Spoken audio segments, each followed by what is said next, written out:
Hello friends, ഞാനിപ്പോൾ ഇന്ന് വരയ്ക്കണത് കൊച്ചിൻ ഹനീഫയുടെ ഒരു ഔട്ട്ലൈനാണ് വരയ്ക്കണത്. പെൻസിൽ ഡ്രോയിങ് ആണ്. അത് കഴിഞ്ഞ് പേന കൊണ്ട് ജസ്റ്റ് ഔട്ടർ ഒന്ന് വരച്ചേക്കണതാണ്.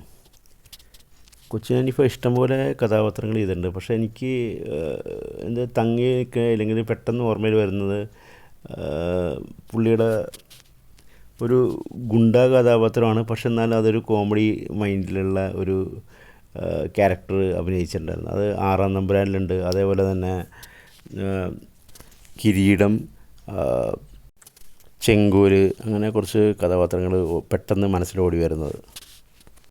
എനിക്കിപ്പോൾ ഇങ്ങനെ ഓർമ്മ വരുന്നത്, അതായത് കുറേ നല്ല നല്ല കഥാപാത്രങ്ങൾ ചെയ്യും. അതുകൂടാതെ നമ്മളെ കരയിക്കുകയും ചിരിപ്പിക്കുകയൊക്കെ ചെയ്ത് കുറച്ച് മനുഷ്യർ കാലങ്ങൾ കടന്നു പോണപ്പോൾ എൻ്റെ കൂടെ തന്നെ മൺമറഞ്ഞു പോകുന്ന കുറച്ച് മനുഷ്യർ.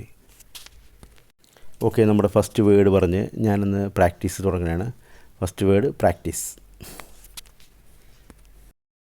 നമുക്ക് ഇഷ്ടമുള്ള സബ്ജക്റ്റിൻ്റെ തിയറി വശങ്ങൾ നമ്മൾ റെഫർ ചെയ്യുകയും അതിന് ഇമ്പോർട്ടൻസ് കൊടുക്കുകയും ചെയ്യുന്നത് അതും ഒരു പ്രാക്ടീസിൻ്റെ ഭാഗം തന്നെയാണ്. ഇന്ന് ഞാൻ സംസാരിക്കാനെടുത്തിരിക്കുന്ന വാക്ക് ഓൾഡ് ഏജ് എന്നുള്ള ഒരു വാക്കാണ്. പ്രായമായ ആൾക്കാരുടെ ഒരു ഇതാണ് ഞാൻ മനസ്സിൽ കണ്ടിട്ട് ഈ വാക്കെടുത്തത്. ഫസ്റ്റ് എനിക്ക് പറയാനുള്ള ഒരു സെൻറ്റൻസ് ഇതാണ്: ഉണക്കല വീഴുമ്പോൾ പച്ചല ചിരിക്കരുത് എന്നുള്ള ഒരു സെൻറ്റൻസ് പണ്ട് ഞാൻ കേട്ടിട്ടുണ്ട്.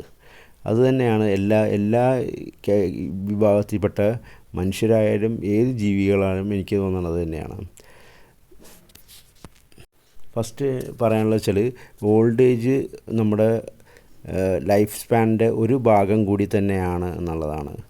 മിക്കവരും അത് അതൊരു നെഗറ്റീവായിട്ടാണ് കാണുന്നത്. നമ്മുടെ ലൈഫ് സ്പാനിലെ ലാസ്റ്റ് സ്റ്റേജാണ് ഈ ഓൾഡ് ഏജ്, ഇല്ലെങ്കിൽ വൃദ്ധരായി ആൾക്കാർ. ഞാൻ പണ്ട് ചെറുപ്പത്തിലെ ഒരു ടി വിയിൽ കണ്ട സിനിമയാണ് എനിക്കിപ്പോൾ ഒരു ഓർമ്മ വന്നത്.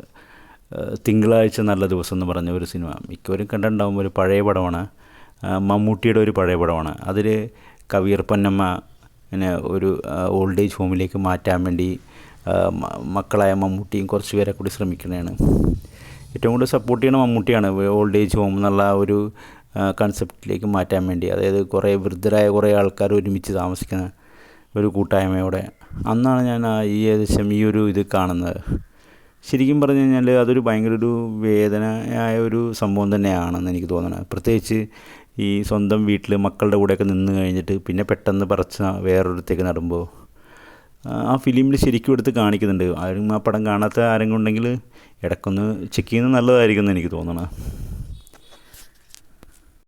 ചില പാരൻസുകൾ അക്സെപ്റ്റ് ചെയ്യാൻ ചാൻസസ് കൂടുതലാണ്. കാരണം ഇപ്പോഴത്തെ കുറച്ച് പാരൻസ് എനിക്ക് തോന്നണത്, പ്രത്യേകിച്ച് അവരുടേതായ ഒരു ഫിനാൻഷ്യൽ സ്റ്റെബിലിറ്റിയൊക്കെ ഉള്ള ഒരു വ്യക്തിയാണെന്നുണ്ടെങ്കിൽ പുള്ളിക്ക് വേണമെന്നുണ്ടെങ്കിൽ കുറേ ഫ്രണ്ട്സ് അങ്ങനത്തെ ഒരു കാറ്റഗറിയിൽ ജീവിക്കാൻ ആഗ്രഹിക്കുന്നുണ്ടാകും. അവരുടെ കാറ്റഗറിയിൽ അത് അവർക്ക് നല്ല രീതിയിൽ തന്നെയാണ്. പക്ഷേ നേരെ മറിച്ച് ഒരു മിഡിൽ ഏജിൽ താമസിക്കുന്ന ഒരു അച്ഛനായാലും അമ്മയായാലും പെട്ടെന്ന് പ്രായമാകുമ്പോൾ അവരെ ഒരു ഓൾഡ് ഏജ് ഹോമിലേക്ക് മാറ്റുക, അല്ലെങ്കിൽ വീട്ടിൽ നിന്ന് മാറ്റി നിർത്തുക എന്നൊക്കെ പറയുമ്പോൾ അത് പൊതുവേ അവർക്കങ്ങനെ അക്സെപ്റ്റ് ചെയ്യാൻ പറ്റില്ല. മിക്ക ആൾക്കാരും അത് ബ്രേക്കായി പോകുമെന്നാണ് എനിക്ക് തോന്നുന്നത്. നമ്മുടെ ഈ മരണവും ജനനവും ഒക്കെ ഒരു സത്യമാണെന്ന് പറയുന്ന പോലെ തന്നെയാണ് നമ്മുടെ ജീവിതത്തിലെ 3 കാലഘട്ടങ്ങളും.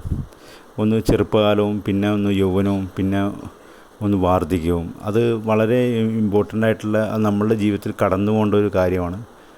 അത് എൻ്റെ അഭിപ്രായത്തിൽ ഒരു പരിധിവരെയൊക്കെ ആൾക്കാർ അത് മറച്ചു വയ്ക്കാൻ വേണ്ടി ശ്രമിക്കും. പക്ഷേ അത് നമ്മളിങ്ങനെ ഓരോ സൈൻ നമുക്ക് കാണിച്ചു തരും. പ്രത്യേകിച്ച് ഈ കാലഘട്ടത്തിൽ മുടി നരയ്ക്കുന്നതും പല്ല് കൊഴിയുന്നതും, അതേപോലെ തന്നെ നടക്കാൻ ബുദ്ധിമുട്ട് വരിക, അങ്ങനെ കുറേ കാര്യങ്ങൾ കാണിച്ചു തരും നമ്മുടെ ഓരോ സ്റ്റേജ് മാറി പോണേണെന്നുള്ള.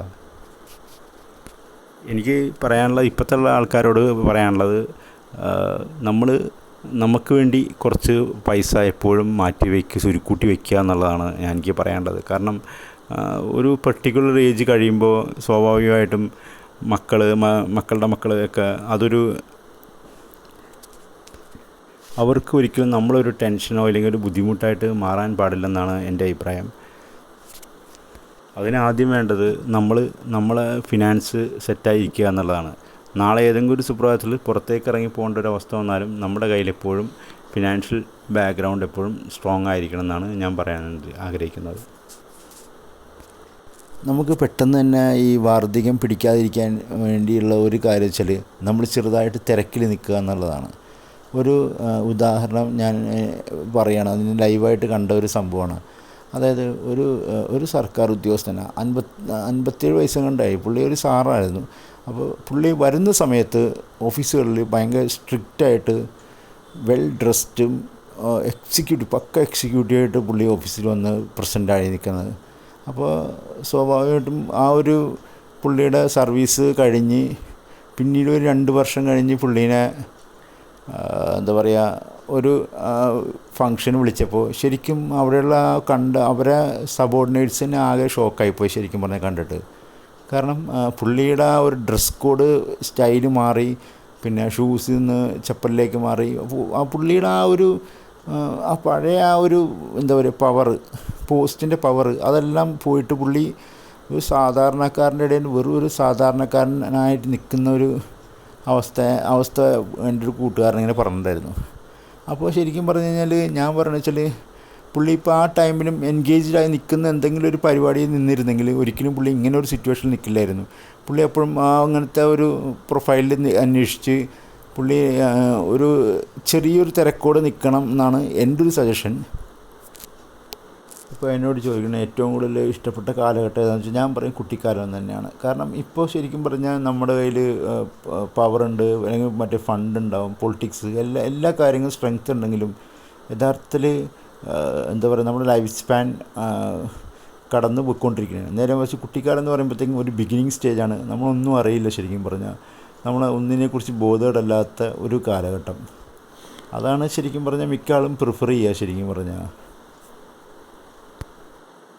ലാസ്റ്റായിട്ട് എനിക്ക് പറയാനുള്ളത് വെച്ചാൽ എത്ര വലിയ മനുഷ്യനാണെങ്കിലും ശരി, അല്ലെങ്കിൽ ഒരു സാധാരണ മനുഷ്യനാണോ, ഇല്ലെങ്കിൽ ഒരു വർക്കൊന്നും ചെയ്യാത്ത ഒരാളാണെങ്കിലും ഏതെങ്കിലും ഒരു സമയത്ത് നമ്മൾ വാർദ്ധക്യം അത് ഒന്ന് മനസ്സിൽ എപ്പോഴെങ്കിലും ഒന്ന് ഓടിച്ചു പോണത് നല്ലതായിരിക്കും എന്നാണ് ഞാൻ പറയണത്. കാരണം അത് നമ്മുടെ റിയാലിറ്റി എപ്പോഴും നമ്മളെ കാണിച്ചു തരുന്ന ഒരു സ്റ്റേജാണ് വാർദ്ധക്യം എന്ന് പറഞ്ഞാൽ. ഓക്കെ, പിന്നെ ഡ്രോയിങ്ങിനെ കുറിച്ച് പറയുകയാണെന്നുണ്ടെങ്കിൽ ഇതൊരു റഫ് സ്കെച്ചാണെന്ന് വെച്ചാൽ റഫ് സ്കെച്ച് തന്നെയാണ്. പക്ഷേ ഒരു പെൻസിൽ ഡ്രോയിങ്ങിൻ്റെ ഒരു ഔട്ട്ലൈനാണ് വരച്ചിരിക്കുന്നത് ഏകദേശം. പിന്നെ ലാസ്റ്റ് പേന കൊണ്ടൊന്ന് സ്കെച്ച് ചെയ്തിട്ടുണ്ട്. Okay, thanks for watching my video. Have A nice day.